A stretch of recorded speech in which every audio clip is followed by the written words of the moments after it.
नमस्कार, आप देख रहे हैं दहाड़। मैं हूं आपके साथ ओम पांडे। तो नेशनल हेराल्ड केस में सोनिया गांधी और राहुल गांधी का जो नाम चार्जशीट में आया है, उसके बाद से ही कांग्रेस लगातार विरोध प्रदर्शन देश भर में कर रही है। देश भर में ईडी के दफ्तरों के बाहर कांग्रेस के नेता, फिर चाहे वो पूर्व मुख्यमंत्री हो, किसी भी राज्य के मंत्री हो, सांसद हो, सभी विरोध प्रदर्शन करने में लगे हैं और देश भर में ईडी के दफ्तरों के बाहर विरोध प्रदर्शन हो रहा है। और इस पर सियासत भी ऑल टाइम हाई पर है। कांग्रेस और बीजेपी एक दूसरे पर आरोप प्रत्यारोप लगा रही है। जहां कांग्रेस ने कहा है कि बीजेपी बदले की राजनीति कर रही है, तो बीजेपी ने कहा है कि सार्वजनिक संपत्ति पर कब्जा करने का खामियाजा यही है जो कांग्रेस को भुगतना पड़ेगा। कांग्रेस के संगठन महासचिव केसी वेणुगोपाल ने कहा है कि मोदी और अमित शाह डरा धमका रहे हैं। मगर एक बात यह है कि इस मामले में अब सियासत भी हाई है और लगातार विरोध प्रदर्शन भी देखने को मिल रहे हैं। और अब हम आपको इस कार्यक्रम में बताएंगे कि आखिर नेशनल हेराल्ड केस क्या है, जिस मामले में जो है ईडी ने बड़ी कार्रवाई की है, संपत्तियां तक जब्त की हैं और इस चार्जशीट में राहुल गांधी, सोनिया गांधी, सैम पित्रोदा और सुमन दुबे का नाम शामिल हुआ है। क्या है पूरा मामला, आपको बताते हैं। तो आपको बता दें कि अभी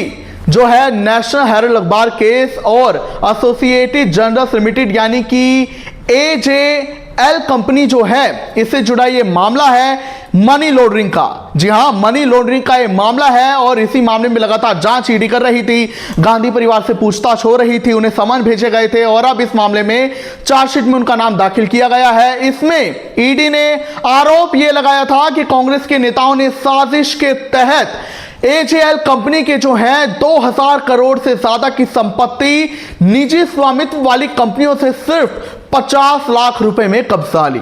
यह बड़ा गंभीर आरोप ईडी ने अपनी जांच के दौरान लगाया कि कांग्रेस के नेताओं ने साजिश के तहत एजेएल की 2000 करोड़ से ज्यादा की संपत्ति जो है उसे निजी स्वामित्व वाली कंपनी जिसका नाम यंग इंडियन बताया गया है, उस पर जो है कब्जा कर लिया 50 लाख में। यानी कि हजारों करोड़ की प्रॉपर्टी में सिर्फ 50 लाख में कब्जा कर लिया गया। और आपको बता दें, ईडी ने कहा है कि यह जो यंग इंडियन कंपनी है, इसके 76% से ज्यादा शेयर राहुल गांधी और सोनिया गांधी के पास है। यानी कि वो इस कंपनी के एक मुश्त मालिक दिखाई दे रहे हैं 76% शेयर के साथ। और इसी वजह से ईडी ने कहा है कि निजी स्वामित्व वाली कंपनी के साथ कब्जा किया गया है। तो ईडी ने कहा है कि इसमें जो है इस साजिश के तहत कब्जा करने के बाद ये जो कमाई हुई है कांग्रेस के नेताओं की, वो 988 करोड़ रुपए मानी गई है। साथ ही उन्होंने ये भी कहा है कि तब जो 2000 करोड़ की जो कंपनी थी उसकी संपत्तियां थी, इसके अलावा वो जो संबंधित संपत्ति है उन सब की कमाई आज की कीमत में बाजार में जो है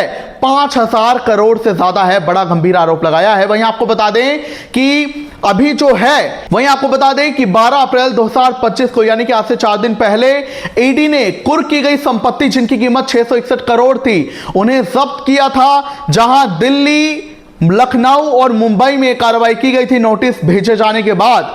अब हम आपको ये टाइमलाइन बताते हैं कि कैसे इस मामले में राहुल और सोनिया गांधी का नाम आया है। वो टाइमलाइन आप समझिए। तो टाइमलाइन इस हिसाब से है कि 1938 में नेहरू के द्वारा नेशनल हेराल्ड अखबार की जो है शुरुआत की गई थी। 2008 से 10 के बीच एजेएल आर्थिक संकट में थी, अखबार बंद हो गया था और कांग्रेस पार्टी ने उसे आर्थिक मदद दी, जिसके बाद 2010 में यंग इंडियन कंपनी बनाई गई और एजेएल का कर्ज लेकर उसका मालिक बन गई है कंपनी। और 2012 में फिर सुब्रमण्यम स्वामी ने कोर्ट में इसकी शिकायत दर्ज की। 2014 में अदालत ने सोनिया, राहुल समेत 6 को मामले में समन भेजा। 2015 से 20 के बीच मामले की सुनवाई हाई कोर्ट और सुप्रीम कोर्ट में चलती रही। 2022 में ईडी द्वारा पूछताछ शुरू हुई और गांधी परिवार पेश हुआ। 2023 से 24 में ईडी ने संपत्तियां जब्त करना शुरू किया। अप्रैल 2025 में ईडी ने 661 करोड़ की संपत्ति को अपने कब्जे में लेने के लिए नोटिस भी जारी किया।